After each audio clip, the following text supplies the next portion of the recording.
écoutez le 7e épisode de L'Âge du possible, le podcast qui fait parler les jeunes de leurs idées et de leurs projets.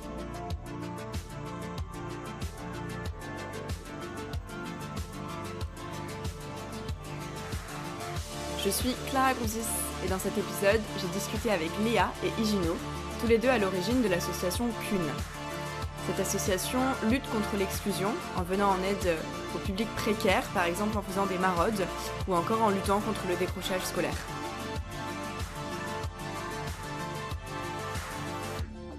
Léa et Higino nous racontent leurs aventures de jeunes porteurs de projets, d'abord local à Aix-en-Provence, puis national et international jusqu'en Côte d'Ivoire.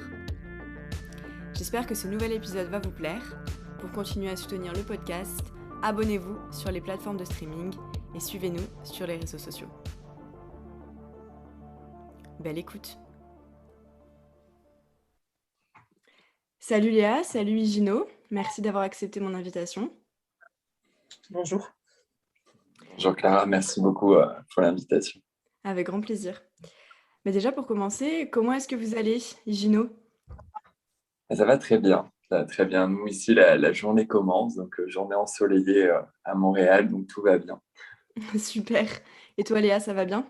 Ça va extrêmement bien, je te remercie beaucoup. Super. Bon, je vais déjà vous demander de vous présenter, de nous raconter un petit peu qui vous êtes, d'où vous venez et quel est votre parcours. Léa, je te laisse commencer. Très bien, alors donc je m'appelle Léa Ferrandi, je suis originaire de Corse et j'ai été élève à l'Institut d'études politiques d'Aix-en-Provence. Donc j'ai une spécialité en affaires européennes, donc je suis actuellement dans le domaine des affaires européennes concernant mon parcours professionnel. Et j'ai eu 25 ans très récemment. Voilà. Ok, ça marche. Et toi, Higino, qu'est-ce que tu fais dans la vie ? Alors du coup, pour me présenter rapidement, au niveau de mon parcours éducatif, j'ai d'abord fait du droit, puis après j'ai étudié à Paris-Dauphine les affaires publiques et des statistiques, avant de me retrouver aussi sur les bancs d'Institut d'études politiques d'Aix-en-Provence, où on s'est rencontré avec Léa dans le même master, donc en affaires européennes. De mon côté, j'ai pris un chemin un peu différent. Aujourd'hui, en m'expatriant au Canada pour prendre la direction de l'entreprise en Amérique du Nord, donc pour développer une entreprise spécialisée dans les jeux vidéo et les jeux éducatifs, donc sur ce territoire, donc sur les États-Unis et le Canada. Super. Donc tu le disais, Higino, vous êtes rencontrés sur les bancs de Sciences Po Ex et donc en 2018, vous fondez l'association CUN, dont vous étiez, donc pour toi, Higino, président, et Léa, tu étais vice-présidente. Donc c'est une association qui vient en aide au public précaire. Est-ce que vous pouvez m'expliquer ce qui vous a motivé à monter cette association ?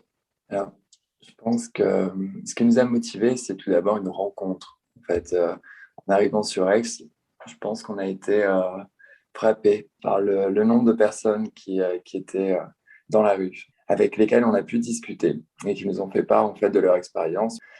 Et puis, on s'est dit qu'il y avait un vrai besoin. On a pu parler de leurs expériences aussi et de leur contact avec les autres associations. On a identifié des besoins, notamment un besoin dans l'hypercentre d'Aix-en-Provence.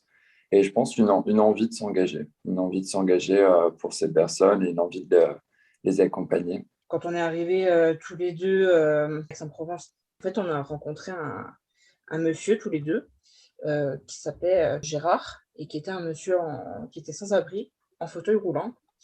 Et en fait, ce qui s'est passé un jour, je me souviens très bien de ce jour-là, je m'étais engagée auprès d'une autre association de maraude, mais qui était beaucoup moins présente. J'ai vu en fait Higino en train de s'occuper de ce monsieur, donc Gérard, qui est un monsieur d'une cinquantaine d'années. Et en fait, là, je me suis dit, ça, c'est une action qui a un sens. C'était vraiment ce que je cherchais. Et c'est là, je pense moi et Higino, on s'est dit, tiens, on va essayer de faire en sorte que ça soit un projet un peu plus sur le long terme et qu'on mette en place quelque chose qui nous permette d'aller voir les gens, donc à la fois de leur donner ce dont ils ont besoin en termes de matériel, mais également qu'on puisse leur faire la conversation, qu'on puisse être une oreille un peu pour les écouter, éventuellement les aider dans leur situation. Je pense qu'on avait un besoin presque viscéral, Léa et moi, et même tous les bénévoles de CUN, un besoin d'aller plus loin. Et du coup, pourquoi choisir de fonder votre propre association ? et pas rejoindre une autre association? Tu disais, Léa, que Higino, tu faisais déjà des maraudes avec une association sur Aix. Pourquoi, voilà, avoir ce besoin de fonder votre propre structure?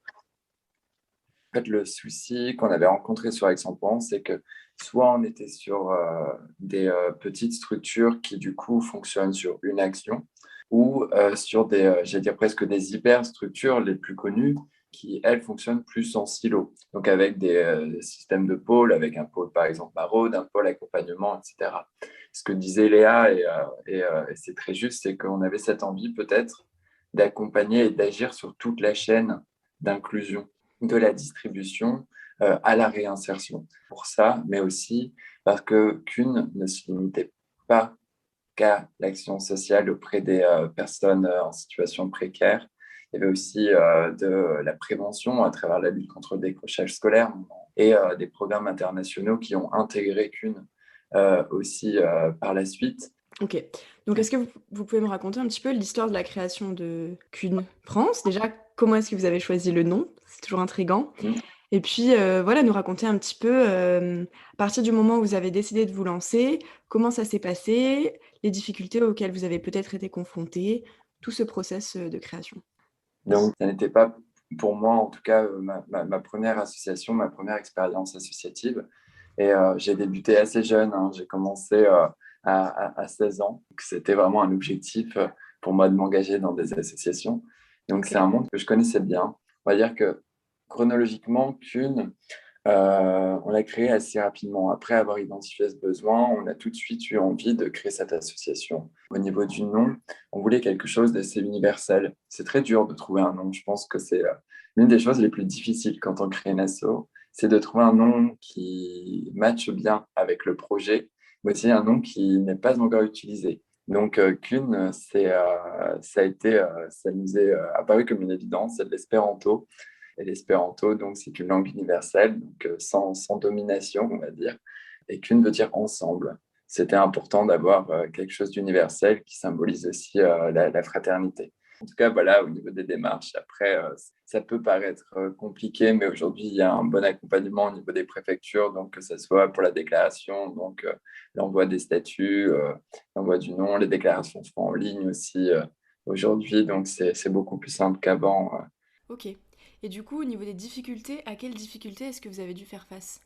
Déjà finalement de s'implanter, de trouver des partenaires, parce qu'une fois qu'on est constituant en association, il nous faut aussi des partenaires, puisque quand on fait de la distribution alimentaire, il faut les trouver, il faut trouver ces personnes, ces entreprises qui acceptent de donner à titre gratuit, ce qui n'est pas évident, surtout quand on est une petite structure, encore moins quand on est étudiant. On peut être difficilement pris au sérieux du fait de notre âge.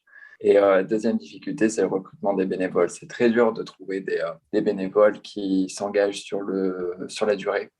Et Ouais. donc, par chance, on en a trouvé. On a trouvé notamment Léa, qui a été une bénévole qui a rejoint une ou deux semaines après la création. Et Léa, pour le coup, s'est bien engagée puisqu'elle faisait 6 maraudes sur 7 au début. Aujourd'hui, elle est considérée comme une fondatrice parce qu'elle n'a pas, certes, elle n'a pas créé l'association dans sa forme originelle, donc Kuhn Aix-en-Provence, mais elle a été là pour la création de Kuhn France, donc cette structure avec des antennes aussi à Lyon, à Paris, etc. Et encore plus, elle a été là pour la création et les inaugurations finalement du programme international, notamment en Côte d'Ivoire, parce que Léa est partie en mission aussi en Côte d'Ivoire pour... Nous sommes partis en mission. Voilà, nous sommes partis à 2 en mission en Côte d'Ivoire. On va revenir sur tout ça très vite, hein, parce que Voilà. tu nous as spoilé un petit peu toutes les actions de Kuhn. Tu nous disais deux axes principaux, donc l'accompagnement social et la prévention avec la lutte contre le décrochement scolaire, contre le décrochage scolaire, pardon. Ouais. Euh, Est-ce que vous pouvez nous détailler donc un petit peu plus quelles sont donc les différentes actions de l'association? Comment est-ce que vous remplissez ces deux axes? Donc, du côté du développement de l'action sociale, ouais, je vais un petit peu développer. Donc, nous, en fait, ce qui a été primordial pour nous, donc, ça a été d'identifier les besoins qu'il y avait sur Aix-en-Provence et de chercher des partenaires. Donc, Igino, on a très bien parlé précédemment. Donc, en fait, une des premières étapes du développement de notre action sociale, ça a été de se faire connaître, que ça soit auprès de nos partenaires, donc notamment des boulangeries auprès de qui on allait récupérer des denrées et qui sont devenus des partenaires officiels, qu'auprès du public auquel on allait s'adresser. Donc, le public étant essentiellement des personnes sans abri ou du moins en difficulté financière très importante dans la ville d'Aix-en-Provence. Donc, nous préparions des denrées chez nous, donc du café, de l'eau chaude à distribuer. Nous allions chercher des invendus auprès de nos partenaires. Donc, et à partir de ce moment-là, nous avions mis en place un circuit où nous allions à la rencontre des gens. Donc, nous commencions donc avec ces personnes-là à nous présenter, à expliquer qui nous étions, ce que nous pouvions leur offrir. Et surtout, à leur dire, voilà, donc nous, à partir de 19h30, 20h tous les jours, nous sommes sur ce circuit-là, nous partons de ce point A à ce point B. Si vous souhaitez avoir du café, de l'eau chaude, éventuellement des habits selon les dons que l'on recevait, eh bien, vous pouvez nous rencontrer à ces heures-là. Et donc, à partir de ce moment-là, ça a été, on va dire, ça a été de plus en plus important. On a appris à se caler sur les horaires des autres associations, car elles existent à Aix-en-Provence. Toutes les associations qu'on a pu côtoyer à Aix-en-Provence avaient des objets et des statuts différents des nôtres, ce qui fait qu'on était tous très complémentaires. Ok, ok. Donc ça, c'est pour la partie plutôt action sociale. Est-ce que, Higino, tu peux développer sur la partie lutte contre le décrochage scolaire? Donc oui, en deuxième temps, en fait, on avait toujours, ce que disait Léa, cette envie de faire du durable et du long terme. Et pour nous, le long terme passait aussi par la prévention de l'exclusion. On a pu remarquer qu'il y avait des facteurs d'exclusion, notamment, ça va être tous les jeunes placés, par exemple, à l'aide sociale à l'enfance. C'est un facteur d'exclusion ou de risque pour la suite. Le décrochage scolaire, c'est un facteur d'exclusion, non pas parce que les décrocheurs scolaires finissent plus dans la rue, mais parce que les décrocheurs scolaires sont généralement exclus ou en marge en fait d'un système même d'un système qui est le nôtre, du système d'emploi ou même du système scolaire. On avait envie d'agir aussi à ce niveau-là. C'est l'opportunité qui s'est présentée à nous. Avant d'être à Aix-en-Provence ou à Paris, j'étais sur Lyon. Sur Lyon, il y a un dispositif à l'université qui s'appelle le dispositif semestre rebond, qui accompagne en fait des décrocheurs scolaires à l'université. Et donc, une fois qu'ils ont vu en fait ce qu'on faisait, ils nous ont proposé d'intervenir et d'accompagner en fait aussi à notre façon les décrocheurs scolaires au sein de ce dispositif. Donc, c'était très intéressant pour nous, mais le souci, c'est que finalement, l'opportunité se présentait à nous, mais elle était à Lyon, avec donc 6 maraudes par semaine, une vie étudiante et une vie personnelle à gérer, ça devenait un peu compliqué. On a trouvé des personnes motivées aussi pour reprendre une partie du projet et l'adapter sur Lyon, avec donc les besoins identifiés à Lyon, donc des besoins en termes de décrochage scolaire, mais aussi des besoins d'action sociale dans la rue. Donc c'est là qu'a commencé le développement au national de l'association. Oui, exactement. Et ça a été en fait très rapide parce que l'association a été créée en octobre et je pense que notre première intervention, ça devait être novembre ou début décembre. Donc, d'accord, ok. Voilà. Kuhn, c'est l'histoire d'une association qui a connu un développement très rapide avant Covid et donc avec beaucoup de choses à faire. Notre petite visibilité en Rhône-Alpes nous a permis très vite d'ouvrir en fait une autre antenne proche de Genève, donc côté France, donc une ville qui s'appelle Annemasse. En région PACA, Léa et moi, on est aussi partis à Marseille, donc des associations type Le Refuge qui accueillaient justement des personnes qui étaient souvent sans domicile de fait, puisque exclues du domicile familial. Marseille a ouvert Avignon, parce que du coup, Le Refuge est aussi un peu partout. Donc, en fait, l'histoire du développement de Kuhn, c'est une histoire d'opportunité, une histoire de partenariat. Et nous, vu qu'on est des gens très ouverts, on avait toujours envie de faire plus. Ça ne nous suffisait pas de faire des marques 3-4 heures. Et d'ailleurs, on en parlera peut-être plus tard, mais ça n'a pas toujours été un avantage. De vouloir en faire trop. Après, oui, Exactement. parce que plus on est ambitieux, plus il faut que l'organisation et la structure soient très, très solides. Exactement. Le plus, en fait, on développait de projets, Au tout début, j'ai parlé de petites structures et d'hyperstructures. En fait, plus on développait de projets, plus on avait un besoin de créer une structure qui fonctionne elle aussi en silo, avec donc des pôles et finalement des bénévoles qui ne pouvaient plus agir sur tous les projets. Ouais. Et donc, en fait, on tombait dans ce qu'on avait voulu éviter en s'engageant chez Kuhn. Puis même pour nous, ça devenait compliqué d'en parler. En fait, quand on nous demandait finalement, vous faites quoi chez Kuhn? Alors, il y avait une cohérence, c'était cette lutte contre l'exclusion avec de la prévention et de l'action. Mais les projets s'allongeaient.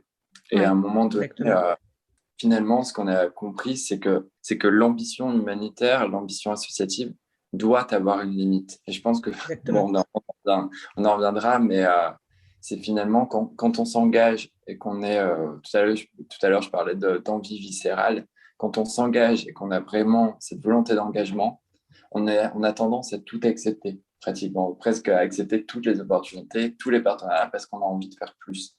Et ce qui est très dur, c'est de comprendre que l'ambition est honorable, de vouloir toujours faire plus. Et quand on veut créer une structure qui est efficace, c'est vrai que parfois, on peut se perdre si on n'a pas la structure adéquate. Et le développement international, justement, Clara, je pense que ça allait être ta prochaine question, peut-être. Tout à fait, tout à fait. Sur le développement international, on a été encore plus loin. Et le développement international, c'est une équipe ivoirienne, pour l'histoire, que je connaissais depuis 2017, Okay. qui en fait est l'équipe chargée de développer mon ancienne association, donc AJC, en Côte d'Ivoire. Donc, c'était une association qui s'est constituée en Côte d'Ivoire, qui, en fait, lorsqu'on a créé Kuhn, a eu envie aussi de suivre Kuhn et nous a demandé si c'était possible d'adapter les programmes et avec l'adapter aux besoins que eux avaient identifiés, donc plutôt des besoins en termes de lutte contre l'exclusion des jeunes filles et l'accompagnement des enfants privés de famille pour justement éviter en fait qu'ils se retrouvent à la rue, etc., à leur sortie d'institution. Et donc, on est parti en Côte d'Ivoire avec Léa en novembre 2019 et ça a été une expérience. Et Léa, peut-être que tu vas en parler. Tout à fait. Je t'en prie. Nous avons été à Abidjan, où nous avons pu rencontrer donc l'équipe dont a parlé Gino pour faire un état des lieux avec eux de leurs actions et surtout pour espérer échanger sur leurs besoins en termes d'appui, notamment d'appui technique. Donc, nous avons rencontré des acteurs en fait de la Côte d'Ivoire à Abidjan qui sont des acteurs clés en fait, notamment de la lutte contre l'exclusion des jeunes filles. Donc, nous avons rencontré un groupe de personnes dédiées à la place, qui luttent pour faire en sorte de valoriser la place de la femme ivoirienne en politique. Nous avons également rencontré un monsieur qui est chargé donc de la lutte contre la délinquance infantile. Et nous avons rencontré, donc, ce qui a été la rencontre la plus marquante, je pense que Gino sera d'accord avec moi, la ministre de la Femme et de l'Enfant de la Côte d'Ivoire qui nous a reçus et qui donc nous avons eu l'occasion d'échanger avec elle sur la situation du pays, donc concernant la place de la famille, la place de la fille, de la femme. Et nous avons eu quand même un échange assez important avec elle. Elle nous a reçus dans son bureau au ministère et je crois que ça a été pour moi le moment clé de ce voyage. Super. Justement, pour ajouter quelque chose, finalement, voilà un peu l'histoire de Kuhn. C'est assez marrant. C'est des jeunes qui rencontrent Gérard, donc Coursextus à Aix-en-Provence, et qui, en moins d'un an, se retrouvent dans le bureau d'une ministre en Côte d'Ivoire, mais en même temps, très, très désarmant quand on se retrouve face à tout ça. Je pense que la plus grosse difficulté, c'est de savoir gérer tout ça aussi. C'est de savoir gérer tout ça. Il faut s'y préparer. Des jeunes de 22 ou 23 ans peuvent aujourd'hui aller sur un autre continent, être invités par des ministres. Et donc, c'était le rendez-vous, j'allais dire presque tel qu'on le voit à la télé. Donc, c'est avec la presse, etc. Donc, c'était assez impressionnant pour nous. J'allais vous demander, du coup, une fois que vous êtes rendu compte que vous commenciez à peut-être vous éparpiller, si je peux utiliser ce terme, comment est-ce que vous avez rebondi et comment vous vous êtes justement recentré? Quand on est face à tous ces projets, nous, à ce moment-là, on ne considère pas forcément qu'on s'est éparpillé. On considère que Kuhn a a pris le chemin qu'elle devait prendre au final presque. C'est plutôt une question qu'on se pose. On est plutôt face à un dilemme. Soit on se rend compte que si on veut l'assumer, il va falloir la professionnaliser. Soit on fait ce choix de le recentrer sur ce qui est finalement l'essence même de Kuhn, de se dire, OK, alors peut-être qu'il y a des choses qu'on peut passer à d'autres. Peut-être que les combats peuvent fonctionner sans nous et qu'on n'est pas obligé de tout assumer. Peut-être que se recentrer sur l'essentiel, ça nous permettra d'être plus efficace. Du coup, on a fait le choix de la deuxième option. On n'a rien abandonné chez Kuhn. On a soit passé le flambeau à d'autres associations.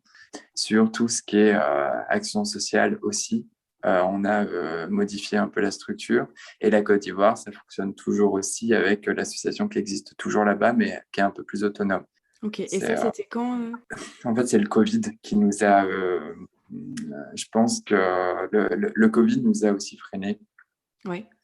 À partir du moment où le confinement a été quelque chose de très concret, en fait, il y a eu des problèmes qui se sont posés. Ça a été notamment de comprendre ce qu'on pouvait faire, nous, en tant qu'association, pour avoir les agréments pour pouvoir aller continuer à voir nos publics en précaire et donc continuer nos actions en toute sécurité, sachant qu'à l'époque, donc mars 2020, c'était vraiment, on était dans le flou total sur les tenants et aboutissants des futures mesures gouvernementales concernant les associations. Et à ce moment-là, et c'est là que je voulais en parler, on aurait pu en parler plus tôt, mais nous, Higino et moi, on n'a jamais été seuls dans cette association. On a été toujours entourés de bénévoles qui ont été formidables.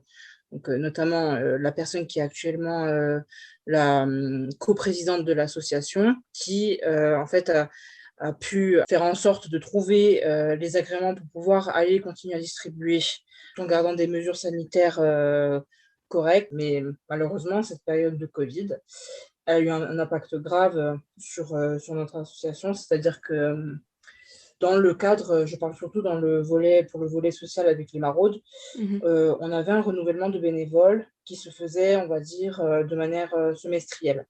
Comme l'a précisé Higino, garder des bénévoles qui font du long terme, c'est très compliqué parce que les personnes s'engagent souvent ne s'engagent pas en fait, ils viennent pour une soirée parfois, ce qui est déjà formidable. Et donc, ce qui s'est passé au moment du Covid, c'est qu'on n'a pas eu ce renouvellement. En fait, comme nous, on était dans le flou complet à cause voilà, de ce qu'on pouvait faire ou ne pas faire, ça a été en fait un tournant pour nous dire, voilà, il va falloir qu'on se restructure de manière assez efficace pour que l'association subsiste, pour que nos actions subsistent, car aujourd'hui, encore le volet social à Aix-en-Provence est très, très important. Et on a passé le flambeau donc, à deux personnes qui sont aujourd'hui les deux coprésidentes. Aujourd'hui, Kuhn France a fusionné avec Solidex, qui était l'association étudiante des universités d'Aix-Marseille. Ok. Et voilà, donc ça a permis pendant la période du Covid, en fait, de subsister. Le Covid a eu... voilà. Pardon, donc aujourd'hui, le volet le plus important qui persiste, c'est l'action sociale. C'est voilà, l'action sociale à Aix-en-Provence. On a dû sacrifier un peu de lien social pour pouvoir continuer structurellement à exister. Ok, donc maintenant qu'on a bien parlé du développement de l'association, j'ai quelques petites questions pour terminer cet entretien qui sont plus concentrées sur votre expérience perso. Donc déjà, de quoi est-ce que vous êtes le plus fier au sein du projet ? Je pense que la chose dont on peut être la plus fier, c'est que Kuhn existe encore aujourd'hui.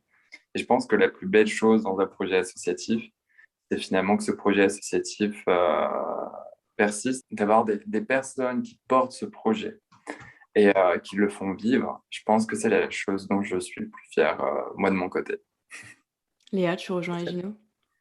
Je rejoins totalement Higino et puis je pense que en fait je suis fière de l'expérience de manière générale qu'on a eue parce que moi à mon niveau ça m'a permis de rentrer dans des terrains et des questionnements auxquels j'aurais jamais pu faire face si je ne m'étais pas engagée. Et puis ça m'a permis de comprendre profondément comment marchait comment est-ce qu'une personne en situation de précarité pouvait vivre, pouvait se sortir ou ne pas se sortir d'ailleurs de sa situation, quels étaient les mécanismes autour. Donc, moi, ma fierté, c'est surtout d'avoir eu un apprentissage aussi précieux, avoir une meilleure vision du monde, qui reste encore beaucoup à façonner, mais qui est là. OK.